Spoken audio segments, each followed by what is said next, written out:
चलिए देखते हैं क्वेश्चन नंबर 6 को। और क्वेश्चन नंबर 6 में क्या बोला है तो पढ़ते हैं उसको। तो क्वेश्चन नंबर 6 में बोला है explain why 7 into 11 into 13 plus 13 and 7 into 6 into 5 into 4 into 3 into 2 into 1 plus 5 are composite numbers. मतलब हमें ये बताना है कि ये वाला और ये वाला पूरा ये कंपोजिट नंबर्स है। पहले मैं आपको बता दूं कि कंपोजिट नंबर्स होते क्या है। तो कंपोजिट नंबर होते हैं जिनके 3 या मोर देन 3 फैक्टर हो। जैसे मैंने 4 लिखा, 4 में मैं 1 से डिवाइड दे सकता हूं, 2 से डिवाइड दे सकता हूं और 4 से डिवाइड दे सकता हूं। तो इसके कितने फैक्टर हो गए? तो इसके 3 फैक्टर हो गए। ऐसे में अगर बोलूं मैं 15 में किस किस से डिवाइड दे सकता हूं? 15 में 1 से डिवाइड दे सकता हूं, 3 से डिवाइड दे सकता हूं, 5 से डिवाइड दे सकता हूं और इटसेल्फ मतलब खुद से भी डिवाइड दे सकता हूं ना, 15 से भी डिवाइड दे सकता हूं। तो इसके कितने फैक्टर्स हो गए? तो इसके मोर देन 3 फैक्टर्स हो गए। यानी कि ऐसे नंबर जिनके 3 या मोर देन 3 फैक्टर्स होते हैं उन्हें क्या बोलते हैं? Composite numbers. तो चलिए इन्हें हम प्रूव करते हैं। तो कैसे प्रूव करेंगे कि कंपोजिट नंबर है, एक्सप्लेन कैसे करेंगे? तो सबसे पहले हम देखेंगे यहां पर पहला जो पार्ट है ये वाला नोट करते हैं। 7 into 11 into 13 plus 13। अब यहां पर मैं ये देखूंगा कि ये पूरा एक पार्ट है क्योंकि मल्टीप्लाई में पूरा एक पार्ट माना जाता है और प्लस के बाद ये दूसरा पार्ट है। तो इन दोनों पार्ट में हमें कॉमन चीज क्या दिखाई दे रही है? तो कॉमन नंबर है वो 13। तो मैं क्या करूंगा? टेकिंग 13 कॉमन, मैं क्या निकालूंगा? कॉमन निकालूंगा 13 को बाहर। तो मैं कैसे निकालूंगा? 13 मैंने बाहर निकाला और अंदर क्या बचा? 7 into 11 और इंटू में 1 प्लस में 1। अगर मैं 13 के डिवाइड इसमें दूंगा तो भी 1 आएगा, फिर 13 का इसमें दूंगा तो यहां पे 1 आएगा ना। फिर इसके बाद मैं इसको आगे अगर फर्दर सॉल्व करूं तो 13 इंटू 7 इंटू 11 कितना होता है? 77 प्लस यहां पर 1 है तो यहां पे 1 लगा लिया और यहां पर 1 का मल्टीप्लाई किया तो कोई फर्क नहीं पड़ेगा ना। 7 इंटू 11 इंटू 1 77 ही आएगा। अब यहां पर मैं देखूंगा कि 13 इंटू 77 प्लस 1 78।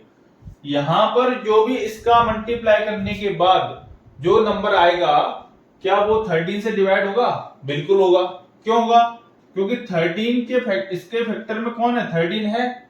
जो भी नंबर इसका मल्टीप्लाई करने के बाद जो नंबर आएगा उसके फैक्टर में 13 होगा, 78 होगा क्योंकि इसी से तो मल्टीप्लाई होकर बनाए वो नंबर। तो मैं कह सकता हूं क्या कि दिस नंबर, या 10 लगा के कह सकते हैं this number is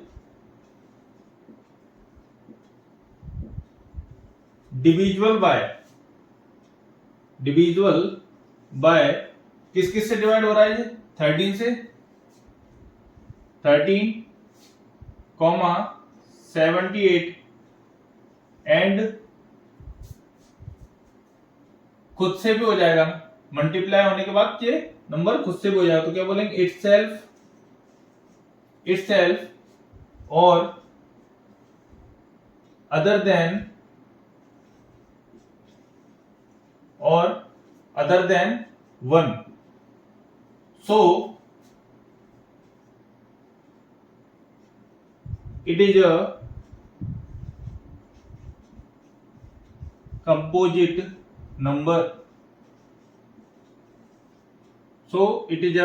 composite number। मैंने लिखा इस प्रकार हम क्या कह सकते हैं कि दिस नंबर, ये जो नंबर है वो किससे डिवाइड हो जाएगा? 13 से भी डिवाइड हो जाएगा, 78 से भी हो जाएगा और खुद से भी हो जाएगा जो स्वयं से भी जाएगा और इसके अलावा 1 से भी जाएगा। तो इसके कितने सारे फैक्टर हो गए? यहाँ पर 13 से भी जा रहा है, 78 से भी जा रहा है, इटसेल्फ या तो खुद से भी जा रहा है और 1 से भी जा रहा है। तो इसके बहुत सारे फैक्टर हो गए। 3 या मोर देन 3 फैक्टर होने के बाद कौन सा नंबर बन जाता है? Composite number. तो ये क्या हो गया? कंपोजिट नंबर हो गया। सो मैंने लिखा so it is a composite number. चलिए देखते हैं इसका अगला पार्ट। अगले पार्ट में हमसे क्या बोला है तो उसको देखते हैं। तो अगले पार्ट में बोला है 7 into 6 into 5 into 4 into 3 into 2 into 1 plus 5। यानी कि ये जो मल्टीप्लाई में जो भी ये नंबर है ये पूरा एक है और ये सिंगल है और ये भी क्या है, सिंगल है।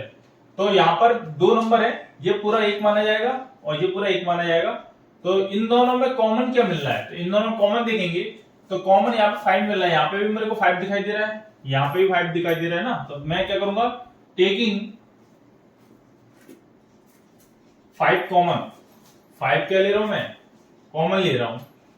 तो टेकिंग 5 कॉमन, जैसे मैंने 5 इसमें से कॉमन लिया तो अंदर क्या रह जाएगा, 7 इंटू 6 इंटू 4 इंटू 3 इंटू 2 और इंटू 1, और इधर क्या रह जाएगा प्लस 1, क्योंकि मैंने इधर से 5 कॉमन ले लिया है दोनों साइड से।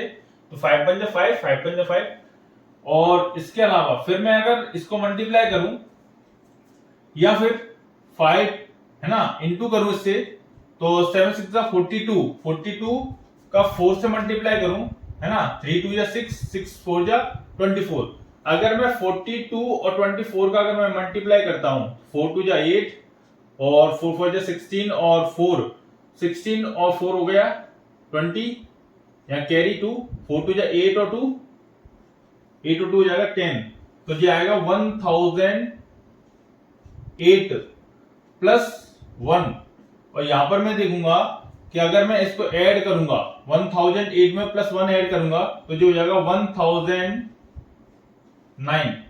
अब मैं यहां पर ये देखूंगा कि यहां पर जो फैक्टर थे, ये सारे फैक्टर अगर मैं 5 से मल्टीप्लाई करता हूं इस नंबर का, अगर मैं 5 से मल्टीप्लाई करता हूं इस नंबर से, तो कोई नंबर आएगा और जो नंबर आएगा वो 5 से और इस नंबर से दोनों से डिवाइड होगा और 1 से तो होगा ही होगा, है ना। तो मैं कह सकता हूं, क्या कह सकता हूं कि ये नंबर,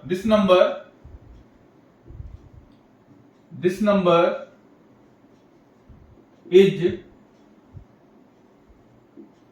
डिविजिबल बाय किस किस से, 5 से भी हो जाएगा, 5,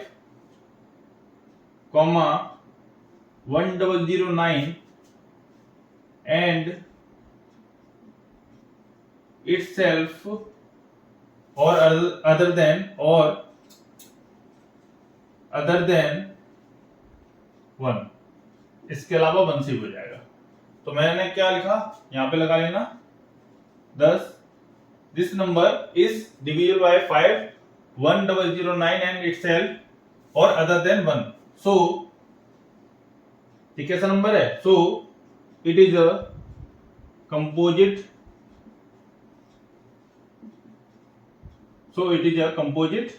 नंबर। ये कैसा नंबर है, कंपोजिट नंबर है, ठीक है। तो यहां पर फाइनल आंसर लिख दिया कि ये कैसा नंबर था, कंपोजिट नंबर था।